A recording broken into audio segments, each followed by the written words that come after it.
မင်္ဂလာပါဘဝကိုတိုးတက်ပြောင်းလဲစေမည့်အချက်ကလေးတွေကို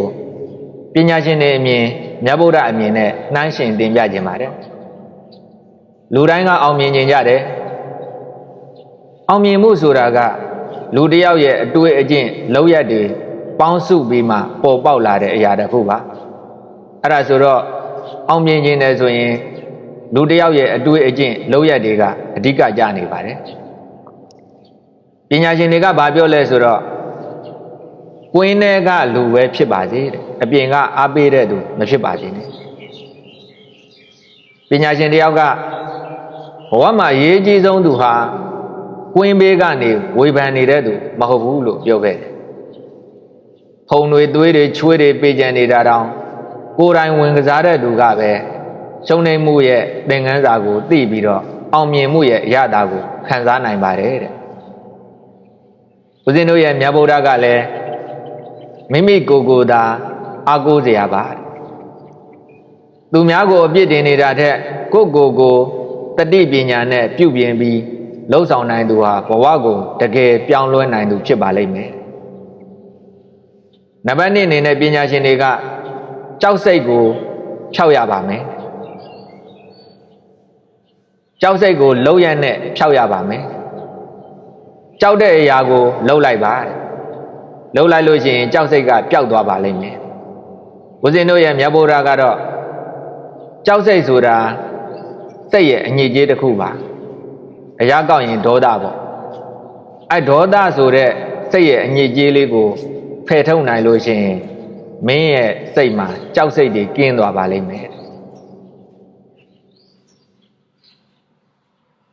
ပြီးတော့ကြောက်တတ်တဲ့ပုဂ္ဂိုလ်ကလူတွေရှေ့ထွက်ပြီးတော့ပြောရမှာကြောက်နေရင်ထွက်ပြောလိုက်ရပါမယ်ပထမဆုံးချိန်တုံလို့မယ်ဒုတိယအချိန်ကျရင်တတိရှိလာပါမယ်တတိယအချိန်မှာတော့ကြောက်စိတ်ကကိုယ့်နောက်မှာကြံခဲ့ပါလိမ့်မယ်မုန်တိုင်းတွေကိုမကြောက်ပါနဲ့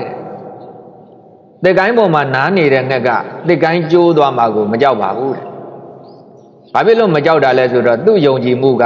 တစ်ကိုင်းနေမဟုတ်ပဲကိုယ့်ရဲ့အတောင်ပံပေါ်မှာပဲမူတည်နေလို့ပါတယ်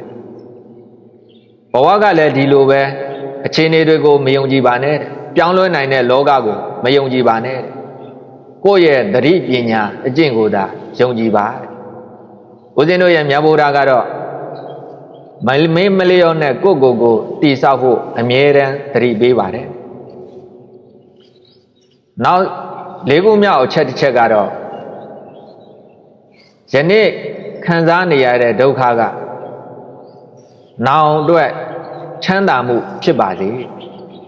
နောင်ချမ်းသာဖို့အတွက်ဖြစ်ပါစေ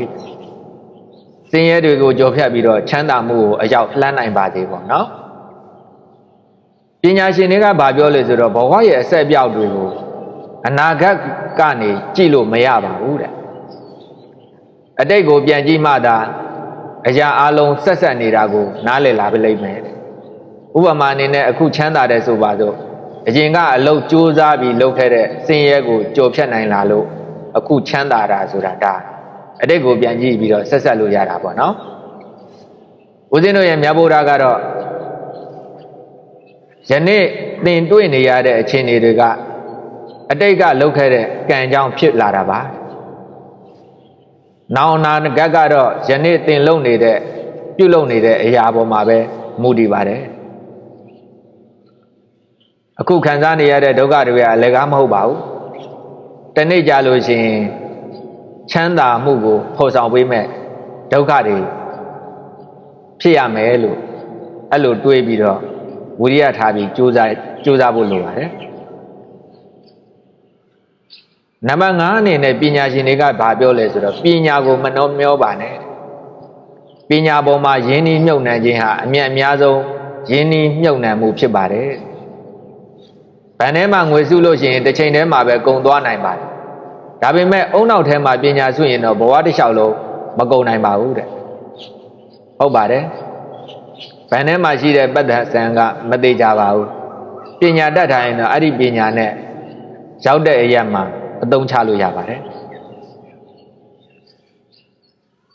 ဦးဇင်းတို့ရဲ့မြတ်ဗုဒ္ဓကတော့ပညာကိုလူသားတွေရဲ့အဖို့တန်ယရနာလို့သတ်မှတ်ပေးထားပါတယ်ဦးဇင်းတို့ရဲ့ဗုဒ္ဓဘာသာမှာဆိုရင်အမြင့်ဆုံးကပညာပါပဲမဲ့ပညာဖို့ပညာပေါ့နော်အဲ့မဲ့ပညာဖို့ပညာကိုအရယူနိုင်တဲ့ပုဂ္ဂိုလ်ကလောကနေလွန်မြောက်သွားတဲ့ပုဂ္ဂိုလ်ယန္တာဖြစ်သွားတဲ့ပုဂ္ဂိုလ်ပေါ့နော်အရတ္တမအရတ္တဖို့လို့ခေါ်တဲ့ပညာပေါ့အဲ့ဒီပညာကိုယူနိုင်ပြီဆိုရင်တော့ဒါလောကနေလွန်မြောက်သွားပြီကိလေသာတွေကနေကင်းစင်သွားပြီအဲ့ပုဂ္ဂိုလ်ကအဖို့တန်တဲ့လူသားတစ်ယောက်ဖြစ်သွားပြီတဲ့ဦးဇင်းတို့မြတ်ဗုဒ္ဓမိန့်တာပေါ့နော်6ခုမြောက်အနေနဲ့ပညာရှင်တွေကစာဖတ်ပါတဲ့စာဖတ်တဲ့သူဟာမိမိမနေထိုင်ဘူးတဲ့ဘဝတွေကိုကဘဝတွေကိုတောင်စာအုပ်ထဲကနေအသက်ရှင်နေထိုင်ခွင့်ရပါတယ်ဦးဇင်းတို့ရဲ့မြတ်ဗုဒ္ဓကလည်းနားထောင်ခြင်းသင်ယူခြင်းမရှိလို့ရှိရင်ပညာဖြစ်မလာနိုင်ပါဘူးတဲ့အဲဒါကြောင့်စာဖတ်ကမယ်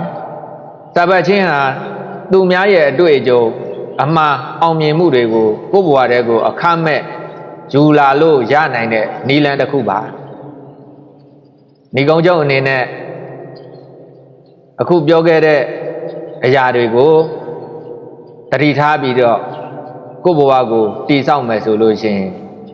ဦးဇင်းတို့ရဲ့ဘဝဦးဇင်းတို့ရဲ့တရားဓမ္မတွေရဲ့ဘဝကတိုးတက်ပြောင်းလဲလာပါလိမ့်မယ်တိုးတက်ပြောင်းလဲပြီးတော့ချမ်းသာဒုက္ခတွေကိုရရှိကြပါစေကျမ်းမာချမ်းသာကြပါစေ